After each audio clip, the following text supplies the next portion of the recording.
kyau. Gaskiya. Wallahi. Gaskiya kan a sai da shan nan wani ma ya ce zai sai sammin dan hura. Can garinku. Garinmu na ku? Wallahi akwai wanda ya ce ya rasa dan hura kuma wallahi ya kai karshe. Bari in yi kokari in yi magana da shi. To abin da nake so ka fahimta. Ka samu irin kwarai. Irin kwarai? A wanga an riga ya yi kusa ma abin ga. Irin kwarai daban. Okay. Ba wai gani haka zalla ba kawai. Okay. Ka zo ka iske wannan. Mu abin da muke bukata da irin kwarai. Farkon ƴaƴa ne can ƙarshen ɗaya fara ɗaya ne. Shi hito da ƴaƴa masu kyau. Oke irin kwarai kenan. Ba gona ba. Ya shirya yake ɗan ɗiya ɗan mitsi. Babu kyau babu wani abu. Kaga babu magana. Sai kai ta wahala ga ka ɗibi eka mai yawa. Amma kuma ya ka tashi lokacin da ƙarshen aiki ya kai babu wani nagari da yawa. Shi ne nake ma in za a iya samu iri na kwarai. Abin jami'in ne ka nufi.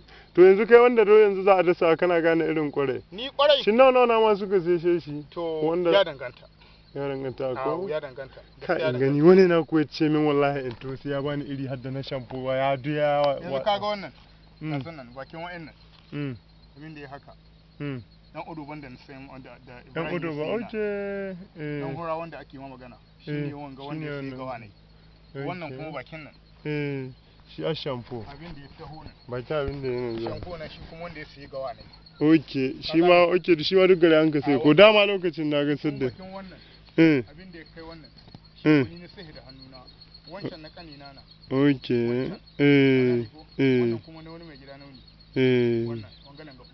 Na gane. Abin shi abin da aka nuni. Duka ba ni tuhuma wata matsala tsakanin insha Allah mu rai. To Allah ya kare matsala. Amma ga yadda ka yi bayanin nan zuwa me yake da suna zuwa lokacin nan da ka kama